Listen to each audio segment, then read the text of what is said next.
دوستو، میرے پاک سرکار مدینہ صلی اللہ علیہ وآلہ وسلم دا دین قطعاً اس چیز دی اجازت نہیں دیندا، یہ پکی بات ہے کہ رب اندے تے راضی ہے۔ اس گل دی بالکل اللہ دے دین وچ کوئی اجازت نہیں کہ اے بندہ آکھے یا اے عقیدہ رکھے کہ جی اللہ اندے تے راضی ہے، جی او جی اون دی باں پھڑ لی اللہ نے، ویکھو اونوں ماڑا سی تے غریب سی بالکل، تے ویکھو کتھے پہنچ گیا، اینی دولت اندے کول آ گئی جی، اینا مال آ گیا جی، ویکھو۔ اکثر اوقات پمپاں دے اوتے بھی لکھیا ہوندا ہے قل بفضل اللہ و برحمتہ، ساڈے تے اللہ دی رحمت ہو گئی، اللہ دا فضل ہو گیا، ویکھو کڈا وڈا پمپ بنا لیا، اتنا بڑا کاروبار کر لیا۔ اگر ہم خاندان نبوت کی تاریخ کو پڑھیں نا تو یہ بات بالکل واضح سمجھ میں آتی کہ اگر دنیا دی دولت نو اللہ دا فضل سمجھیے تے ظاہری طور تے سیدہ خاتون جنت دا گھرانہ دنیا تو محروم سی، دولت حتیٰ کہ میرے علی دی سیرت پڑھ کے ویکھو، کوئی بھی مورخ، حالانکہ تاریخ کے اندر بہت اختلاف ہوندا ہے، ایک مورخ اور گل لکھدا ہے، دوسری اور لکھدا ہے، تیسرا اور لکھدا ہے تاریخ۔ اسی لیے ہمارے اسلاف فرماتے ہیں جب بھی عقیدہ بناؤ تاریخ سے نہ بناؤ، عقیدہ تمہارا تاریخ سے نہیں ہونا چاہیے، عقیدہ تمہارا قرآن و حدیث سے ہونا چاہیے۔ میں مثال دینا، تسی بہتر جان دے ہو، بیٹھے ہو، سمجھدار ہو، تواڈے وچ ایک بندے نے زندگی گزاری ہے، میں ہی ہاں، مینوں جاننے والے لوگ، ہر بندے دی ایک رائے نہیں ہوئے گی، مختلف رائے ہونی ہیں۔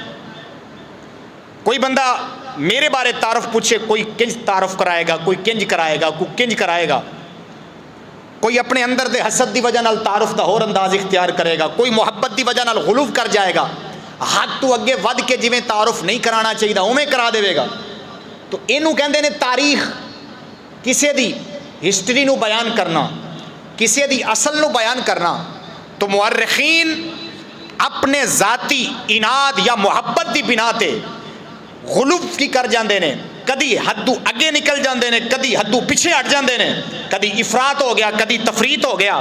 اس طرح مورخین ایک گل نو مختلف رنگ وچ بیان کر جاندے نے، لیکن اسی لیے ہمارے اسلاف نے تاریخ کی کتابوں سے قصے اور واقعات بیان کرنے کے بعد صحابہ پر تنقید یا آل مصطفیٰ پر تنقید کرنا ہرگز اس چیز کی اجازت ہمارے اسلاف نے نہیں دی۔ اسی لیے ہمارے اسلاف نے فرما دیا اگر کوئی واقعہ، اگر کوئی تاریخ کی بات تم اپنے کانوں میں ڈالتے ہو تو سب سے پہلے قرآن و حدیث سے پوچھ لیا کرو کہ اے قرآن، اے حدیث، کیا اس واقعے دے نال میرے نبی دے صحابہ دی توہین تے نہیں ہو رہی؟ کیا اس تاریخی واقعے دے نال نبی دی اہل بیت دی گستاخی تے نہیں ہو رہی؟ اگر گستاخی اور توہین کا پہلو نکلے تو تاریخ کی بات کرنے والا جتنا مرضی مورخ پکا کیوں نہ ہو، ہم تاریخ کی بات کو پسے پشت ڈال دیں گے، لیکن حدیث اور قرآن کو اپنے ہاتھ سے نہیں جانے دیں گے۔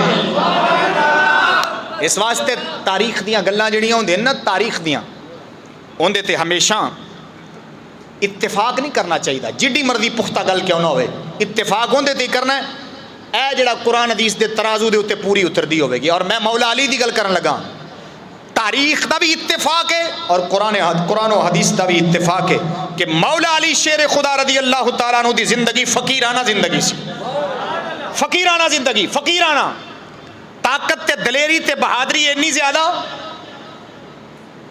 کہ خیبر دا قلعہ اکھیڑ کے پرا مارن، اگر وہ مزدوری کرن تے آون تے میرے ویکھن وچ مدینے دا کوئی مزدور کی پوری دنیا دا کوئی مزدور بھی انہاں رنگی مزدوری نہیں کر سکدا۔ اس دے باوجود میرے علی پاک دے گھر دے اندر کئی دن تک چولہا نہیں بالدا، سکیاں کھجوراں چوس کے گزارا فرمایا۔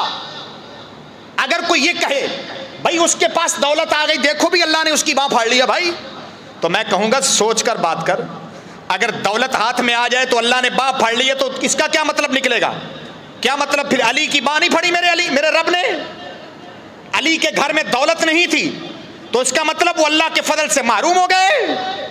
نبی کی اہل بیت کا گھرانہ آپ دیکھتے جائیے، اہل بیت نبی کے گھرانے کے اندر صبر اور شکر کی دولت سب سے زیادہ تھی. دولت کو انہوں نے پسند نہیں کیا، آتی تھی تو چلی جاتی تھی، اپنے پاس نہیں رکھتے تھے وہ لوگ. تو ایک بات پھر کہنا چاہتا ہوں کہ ایک کدی بھی نہ آکھیا کرو کہ دولت ہوئے تے باں پھڑی گی جی، دولت نہیں تے مولوی صاحب اللہ ناراض ہیں تے ویکھو جی ویکھو اینا امیر سی تے ویکھو کتھے آ گیا مولوی صاحب، ویکھ محتاج ہو گیا. نہیں ہو پائی. دولت تے مال نو اگر اللہ دے فضل دا معیار بنائیے تے بڑے بڑے اولیاء تے صوفیاء دوسری صف وچ شمار کرنے پین گے.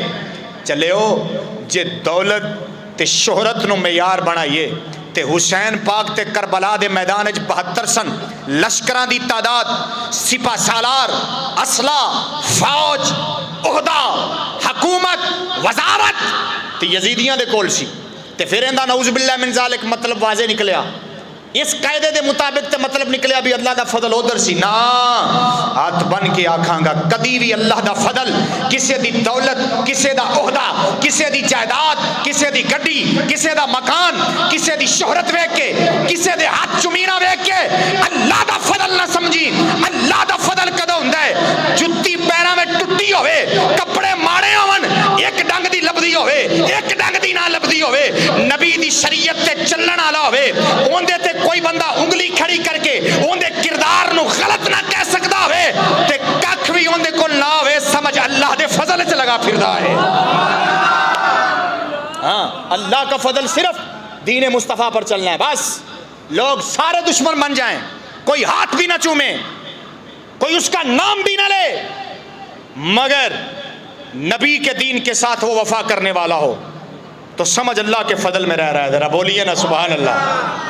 اس واسطے ساڈا عقیدہ ہے، یہ عقیدہ ہے ساڈا کہ یزیدیاں کو جتنی مرضی طاقت سی وہ اللہ دی رحمت تو محروم سن.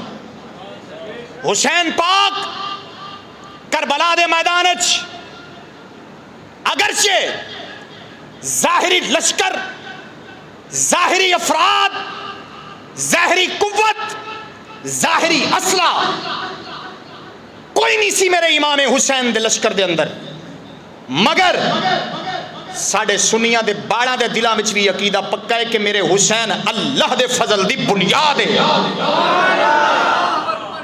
پکی بات ہے، ذرا سبحان اللہ کہیے ذرا. ایک کدی بھی عقیدہ نہ بناؤ کہ اللہ دا اللہ اندر تے راضی ہے بھائی باں پھڑی گی نا اے مننا گے تے پھر پتہ نہیں سانو کی کرنا پینا گا، کی کہنا پینا ہے. پھر تے نعوذ باللہ من ذالک یزید بھی اللہ دی پناہ وچ آ جاندا ہے. ابن زیاد جیسا کمینہ جڑا 30,000 فوج لے کے لگا پھردا ہے وہ بھی آ جاندا ہے. خولی بن یزید بھی آ جاندا ہے.